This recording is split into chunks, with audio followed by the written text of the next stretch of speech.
¡Qué alegría! Cuando me dijeron vamos a la casa del Señor, ya estamos aquí en Espíritu Canal, cerrando esta semana, hoy viernes 17 de julio del año 2020. Es importante que hagamos oración, como todo en la vida, vamos a pedir por aquellas personas que de alguna manera no están en donde deben estar.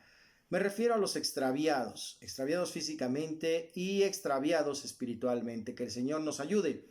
En el nombre del Padre, del Hijo y del Espíritu Santo. Amén. Te pedimos, Señor, que asistas a todas las personas que se encuentran perdidas, que no están con sus familiares. Algunos han sido privados de su libertad, algunos otros por alguna razón, alguna necesidad de salud no los encuentran. Y por aquellas personas que no se encuentran porque están perdidas a causa de sus vicios, del pecado. Ayúdanos, Señor, a volver al camino correcto. Tú eres el camino, la verdad y la vida.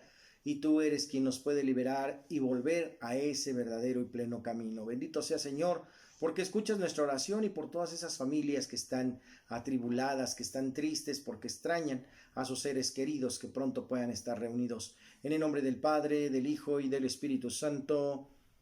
Amén. Ya estamos aquí en Espíritu Canal. Bienvenidos todos.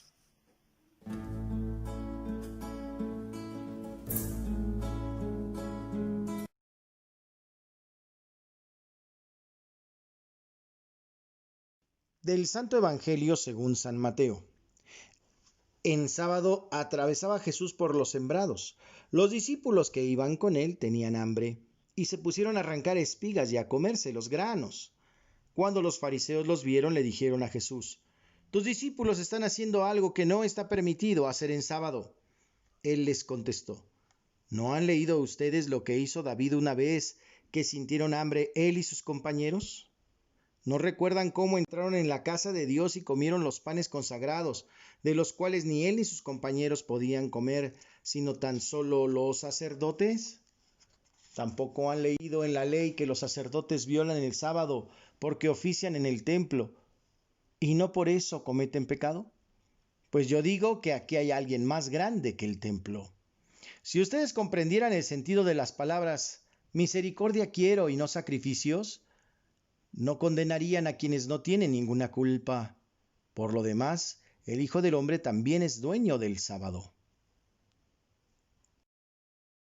La reflexión del Evangelio del día de hoy nos lleva precisamente a la presencia de Dios, el poder que Él tiene. Fíjense que en antiguo el sábado pues era el día de Dios, era el día de leer la Torá, era el día de estar en la sinagoga, era el día de hacer chamacos incluso, ¿no? Era un día bendito para Dios y para todo el pueblo. Se entendía ese día como el día destinado para el culto divino, para el culto de Dios. Sin embargo, en la nueva alianza, Jesús supera el sábado. Ahora el día de Dios es el domingo, lo sabemos, día del Señor, en el cual celebramos la Santa Misa que nos hace celebrar precisamente la vida, la resurrección de Cristo. Él está vivo entre nosotros. ¿Qué es lo que pasa aquí? Bueno, pues los judíos hacen de la ley una ley fría, una ley que debe cumplirse porque debe cumplirse, punto, sin ningún interés, idea, por qué, para qué. Hay muchos cristianos católicos que viven su fe así, fría. Ya cumplí, tuve que ir a misa y ya la viví, de principio a fin, y me voy a mi casa. Pero no hay un cambio, no hay una raíz, no hay una profundidad, no hay un cambiar la vida de otros, no hay un compromiso de amor y de fe. ¿Qué es lo que pasa aquí? Pues el Señor nos invita realmente a transformar nuestra vida. Porque Dios también es dueño del sábado, por lo tanto no es el sábado el que debe regir a los hombres, sino es Dios el que debe regir a los hombres. Y fue escándalo. ¿Cómo es posible que tus discípulos están trabajando? Porque para ellos recoger, ¿verdad?, la semillita del trigo para poderla comer porque tenían hambre, para ellos significaba estar cosechando. Fíjense la mentalidad de una ley fría, ¿verdad? Hiciste un pequeño trabajito, bueno, es pecado, te va a caer un rayo, ¿no? La persona que pues está al día y tiene que trabajar también el domingo para poder subsistir.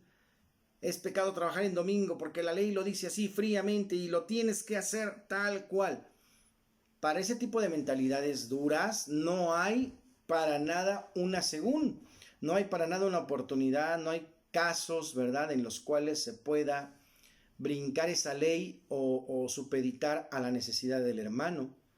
El Señor dice de muchas maneras, recuerdan aquella cuando el burro cayó sobre el hoyo y dice, ¿a poco lo vas a sacar hasta el lunes? Pues claro que no. Aunque esa acción implique esfuerzo, trabajo, no estás ofendiendo a Dios. Estás liberando al pobre animal, ¿verdad? A tu burrito que te va a ayudar en el transcurso de tu vida. Asimismo, dice, cuando el sacerdote hace celebración, ¿a poco está cometiendo pecado? Porque también implica un trabajo, un esfuerzo. No es así, no es la ley tan fría, rajatabla, ¿verdad? Si no lo haces te va a caer un rayo. No, no, no implica eso. Más bien el Señor nos habla de la intención. Ojo con esto, es muy importante y es una línea delgadita. La intención, ¿para qué? ¿Por qué? Yo les he preguntado en algunas homilías y se han quedado verdaderamente un poco fríos a veces en esa reflexión. Oye, ¿por qué estás aquí? ¿Qué haces aquí pudiendo estar en tu casa? Y la gente se queda así como pensando en muchas ocasiones. Ah, bueno, estás realmente por honor y gloria a Dios, estás realmente porque has entendido que Dios es tu vida y que sin Él nada puedes. Estás aquí porque has entendido que hay que llevar el Evangelio a los más necesitados. A eso se refiere. Entonces hay que dejar de lado todas aquellas ideas frías, así duras, recalcitrantes, que hacen entender que cuando te comes un granito de trigo estás trabajando, ¿verdad? Aquí la necesidad es el alimento. Y puso Jesús también un ejemplo muy claro.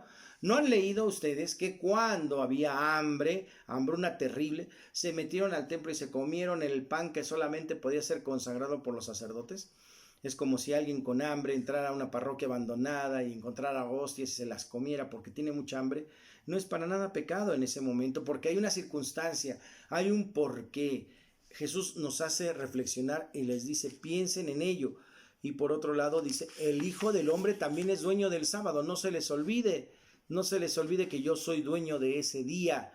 Por lo tanto, sepan que Dios está entre nosotros, el Mesías ha llegado, Cristo Jesús ha venido a salvarnos y viene a darnos una nueva alianza. Esa es la idea, la intención y la reflexión del Evangelio del día de hoy.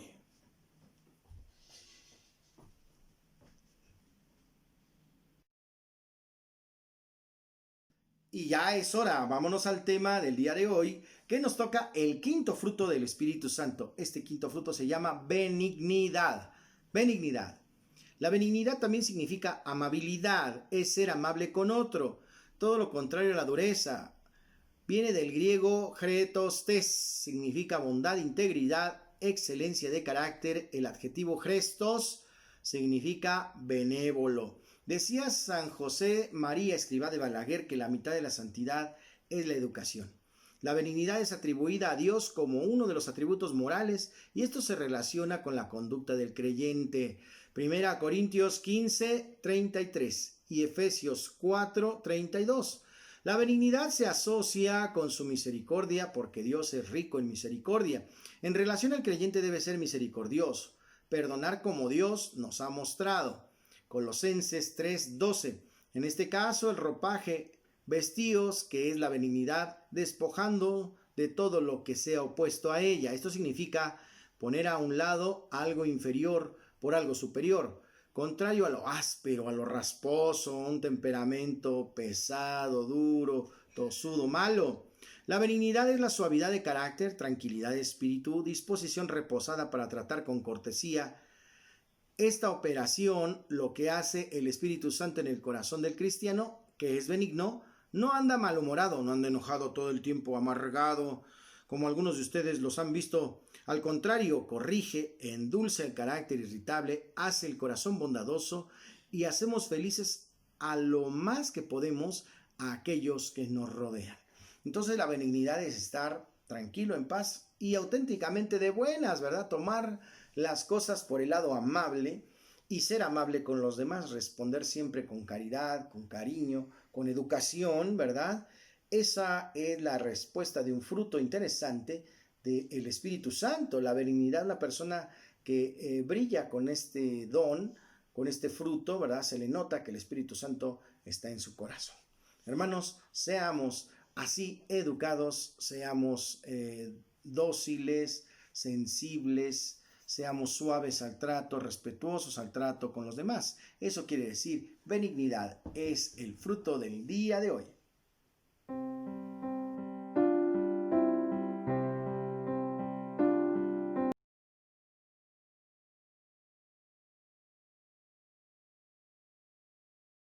Y en Santos y Conversos toca el turno hoy de San Alejo, que aprendió muy bien desde su casa la manera de entender y amar al necesitado. Y para entender la humildad había que estar entendiendo la vida de los humildes, ayudar y estar atento a sus necesidades. Él nació en Roma y nació en una familia muy acomodada, con grandes capacidades económicas. Sus padres le enseñaron desde el principio que las cosas que pueden hacer precisamente tienen una repercusión. Todo lo que hacemos y decimos, decían ellos, va hacia Dios, va hacia Cristo como consecuencia. Curiosamente, San Alejo a los 20 años se salió de su casa y se fue a vivir a Siria pidiendo limosna para los más necesitados. Vestido de andrajos, tuvo mucho tiempo viviendo de esta manera, apoyando y viviendo la suerte de muchos de los que estaban en la calle, en la necesidad. Años después regresó a su casa. ¿Cómo estaría que sus papás no lo reconocieron? Él pidió trabajo en su casa y estuvo haciendo las labores más duras y más difíciles. Cuando él se encontró muy enfermo y acabado, pidió a sus padres, que ellos no se acordaban de él, que lo escucharan un momento, y ahí fue donde le reveló: yo soy su hijo y precisamente viví en servicio y ayuda como ustedes me lo enseñaron, por petición a todas las personas que son ricos pero viven terribles excesos en el pecado, hacen daño, explotan. Yo ofrezco mi vida en el servicio humildemente, por amor y por intercesión a estos hermanos para que cambie su vida. Muchos lo llamaban el Hijo de Dios o el Hombre de Dios, y también hizo suya la frase del Evangelio: dichosos los pobres de espíritu. Esta es la historia de San Alejo, el santo y converso del día de hoy.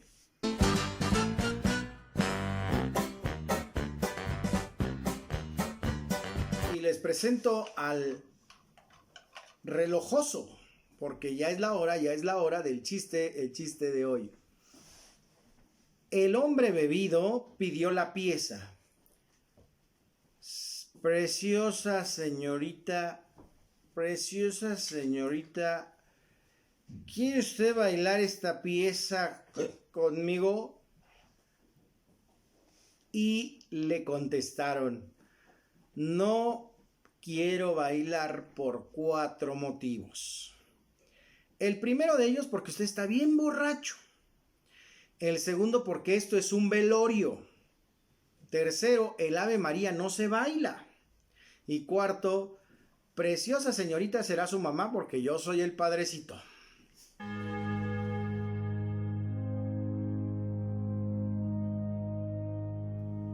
En la sección de curiosidades vamos al libro que cierra el compendio del Pentateuco. Sí, vamos a Deuteronomio.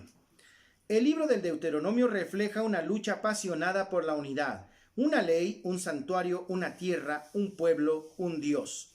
La palabra Deuteronomio significa segunda ley, pero en realidad se trata de una nueva presentación de la misma ley, presentación que insiste en los aspectos que más puede contribuir a la unidad del pueblo. Y los 3 puntitos que nos llevan a la profundidad es la lectura de este libro.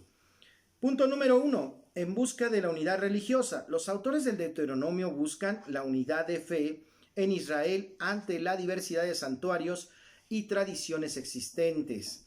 Y por eso atribuyen su obra a un único autor, quien es Moisés. Sin embargo, el proceso de formación de este libro fue largo. Varios autores entre los siglos 8, 6 a.C. han participado en su elaboración. En un primer momento, en el Reino del Norte, después al caer Samaria, las tradiciones deuteronomistas fueron llevadas a Jerusalén por sacerdotes y levitas que buscaban refugio. Ahí se reelaboraría por escrito la mayor parte del Deuteronomio actual. Por último, en tiempos del rey Josías, se revaloriza como documento inspirador de su reforma en búsqueda de la nueva unidad religiosa y política. Punto número 2. Estructura literaria y contenido. En su forma externa, el Deuteronomio se presenta como el testamento espiritual de Moisés para su pueblo, antes de entrar en la tierra prometida. Consta de 3 discursos y un apéndice.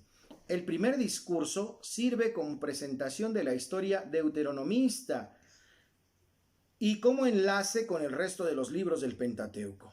Describe el recorrido hasta la tierra de Canaán en clave teológica. El segundo discurso es el principal del libro. Se presenta una serie de normas, leyes y preceptos agrupados en un código. El tercer discurso abre el horizonte de la historia que sigue. Se compone de invitaciones a buscar la fidelidad al Señor. Y las palabras finales son obra del redactor deuteronomista que contienen las últimas exhortaciones. La conclusión narra la muerte de Moisés. Y el tercer punto son las claves religiosas. El Deuteronomio es uno de los libros más ricos de contenido en el Antiguo Testamento. Aporta una nueva visión teológica que enriquece las tradiciones anteriores y constituye el núcleo ideológico de una parte importante de la literatura histórica y profética de Israel. La unidad religiosa es sin duda el tema teológico que inspira cada una de sus páginas. Esta unidad se fundamenta en los siguientes principios: un Dios, un pueblo, una tierra, una ley y un santuario. El único Dios, el Señor de Israel, es liberador, guía y padre providente del único pueblo. Su santidad exige a Israel el cumplimiento de la única ley en el único santuario. La tierra otorgada como don a Israel pone de relieve la elección y bendición divinas. Este es el libro del Deuteronomio, ¿verdad? No es una ley nueva en sí, sino una nueva forma de presentar la misma ley mosaica, y corresponde también al término de la misión de Moisés en la tierra. Y bueno, finalizando este primer bloque que hemos llamado Pentateuco, ya lo sabemos, se llama Pentateucos, o sea, 5 libros. ¿Cómo es que se hace la cita o vamos a decir más que la cita, la abreviatura? ¿Cómo vamos a aprender la abreviatura del libro del Génesis, Éxodo, Levítico, Números y Deuteronomio? Muy sencillo. Miren, Génesis así se abrevia. GN, Génesis. Ahí está. Génesis se abrevia GN. Después tenemos, ¿qué tenemos? El Éxodo. Así se abrevia el Éxodo. EX. Como en inglés exit, salida, ¿verdad? Eso mismo significa. Ya lo vimos. Después tenemos el Levítico. LB. Así se abrevia el Levítico. LB. Ahí está, LB. Después vimos el libro de Números, NM, así se abrevia, mayúscula y minúscula, ¿ok? Así lo vamos a encontrar. Y finalmente, en este cierre de contexto pentateuco, está el Deuteronomio, DT. Así es como se abrevia. Ya se nos cayeron los números. Bueno, algunos están cayendo, pero lo sabemos, lo entendemos, ¿verdad? Génesis, Éxodo, Levítico, Números y Deuteronomio. Es el compendio del Pentateuco que hemos querido aprender. No se les olvide, estas son las curiosidades.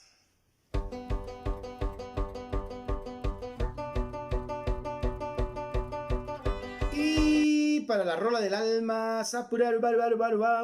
hoy queremos presentar para la rola del alma Cuando el pueblo de Dios ora, de Héctor García, un gran evangelizador y cantante católico. Héctor García, Cuando el pueblo de Dios ora.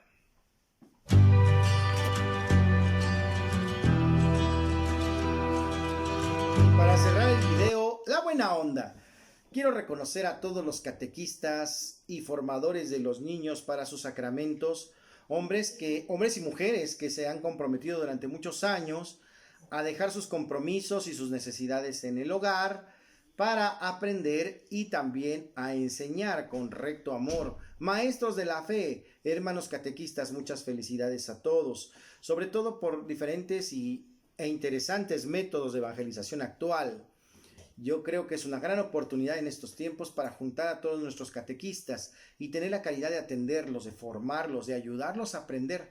No simplemente vente de catequista, ya mañana empiezas, ahí está el librito y ya. No, hay que tener métodos pedagógicos, de formación y por supuesto de evangelización. Si muchos de nuestros catequistas no tienen formación o no andan en una vida precisamente de la gracia, o el catequista no comulga y les dice a los niños que lo hagan, es precisamente porque el padrecito no ha estado acompañándoles. Yo creo que es una buena oportunidad y bendecimos a todos esos hermanos que a pesar de sus broncas todavía tienen corazón y tiempo para poder ayudar al Señor a tener nuevos cristianos formados. Que los métodos de evangelización sean los adecuados, que no nos preocupemos por si es mucho tiempo o poco tiempo de formación, más bien si la persona, ¿verdad?, está bien formada para recibir sus sacramentos. Eso es lo que nos tiene que interesar e importar. Y ciertamente a veces lo que damos en un año es muy, muy poquito, porque se cruzan vacaciones, se cruzan pandemias, ya ven ustedes, se cruzan días de descanso, festivales, etcétera, etcétera, que nos hacen no terminar ni siquiera el libro y terminarlo corriendo, a veces brincándonos temas, y eso no es una formación adecuada. Por eso, ¿qué es lo que pasa? El chamaco recibe su sacramento de primera comunión o confirmación y bye bye, ya no lo volvemos a ver hasta que, no sé, pasa algo en su vida y quizás hasta el matrimonio, si es que se casa, o después. Y bueno, pues es algo lamentable. Ojalá que los nuevos métodos de evangelización y nuestra disponibilidad y formación haga que esas personas y familias prosperen, perseveren en el camino de la fe.